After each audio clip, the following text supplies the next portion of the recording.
4월 14일 목요일입니다. 삶의 현장에서 우리가 함께 읽을 오늘 하루 말씀은 시편 51장 1절에서 19절입니다. 하나님이여 주의 인자를 따라 내게 은혜를 베푸시며 주의 많은 긍휼을 따라 내 죄악을 지워 주소서. 나의 죄악을 말갛게 씻으시며 나의 죄를 깨끗이 제하소서. 무릇 나는 내 죄가를 아우니 내 죄가 항상 내 앞에 있나이다.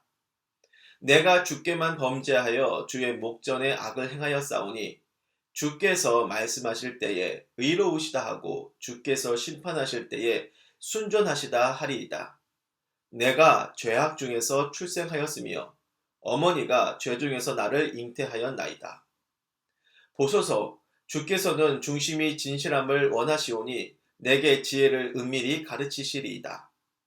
우슬초로 나를 정결하게 하소서. 내가 정하리이다. 나의 죄를 씻어주소서. 내가 눈보다 희리이다. 내게 즐겁고 기쁜 소리를 들려주시사 주께서 꺾으신 뼈들도 즐거워하게 하소서. 주의 얼굴을 내 죄에서 돌이키시고 내 모든 죄악을 지워주소서. 하나님이여 내 속에 정한 마음을 창조하시고 내 안에 정직한 영을 새롭게 하소서. 나를 주 앞에서 쫓아내지 마시며 주의 성령을 내게서 거두지 마소서. 주의 구원의 즐거움을 내게 회복시켜 주시고 자원하는 심령을 주사 나를 붙드소서. 그리하면 내가 범죄자에게 주의 도를 가르치리니 죄인들이 주께 돌아오리이다.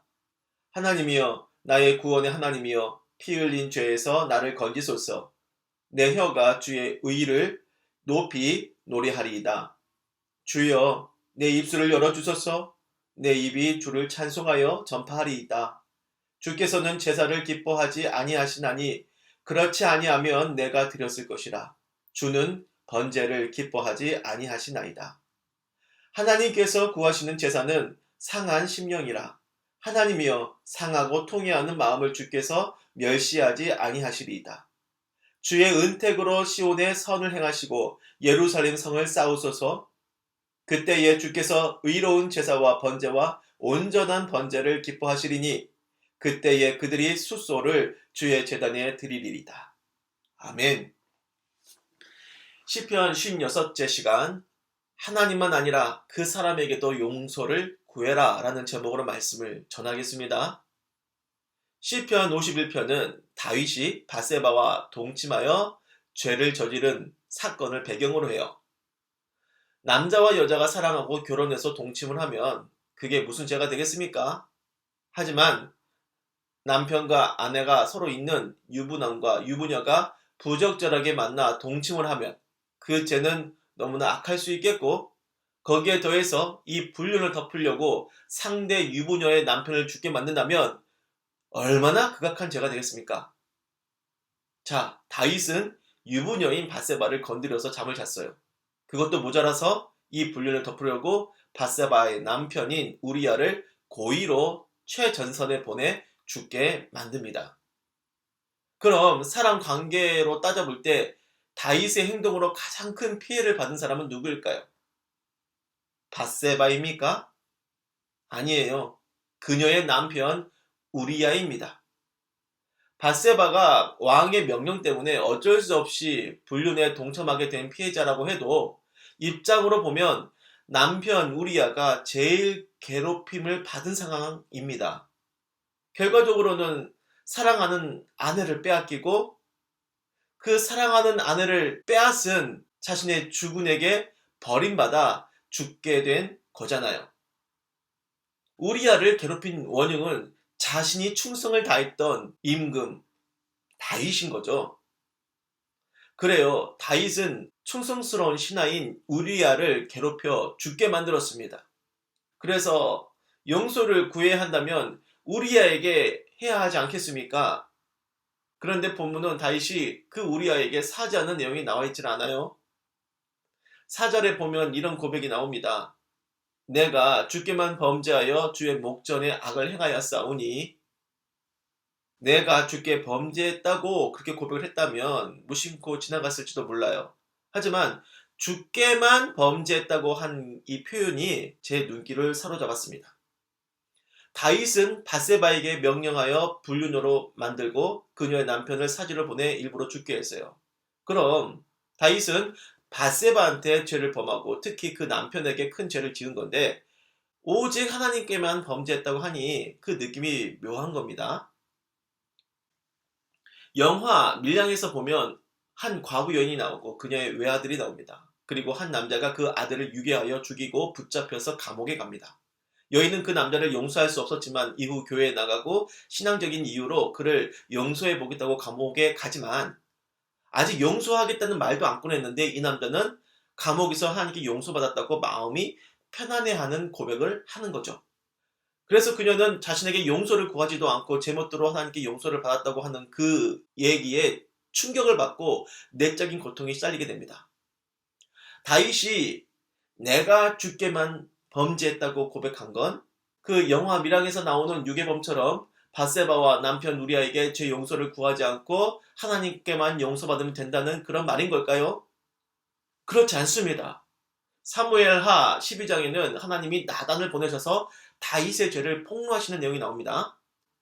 사무엘하 12장 9절에서 10절을 한번 읽어보면 어찌하여 내가 여호와의 말씀을 없이 여기고 나 보기에 악을 행하였느냐. 내가 칼로 햇사람 우리아를 치되 암몬 자손의 칼로 죽이고 그의 아내를 빼앗아 내 아내로 삼았도다.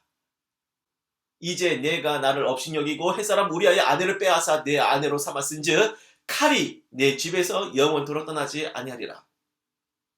여기서 하나님은 우리아의 억울한 죽음을 살펴주시고 심판자로 나셔서 다윗을 단죄하시는 건데요. 이것은 뭘 말하는 겁니까? 사람이 매우 악해지면 옆 사람을 괴롭혀도 그게 죄인 줄 모르고 미안해할 줄을 몰라요.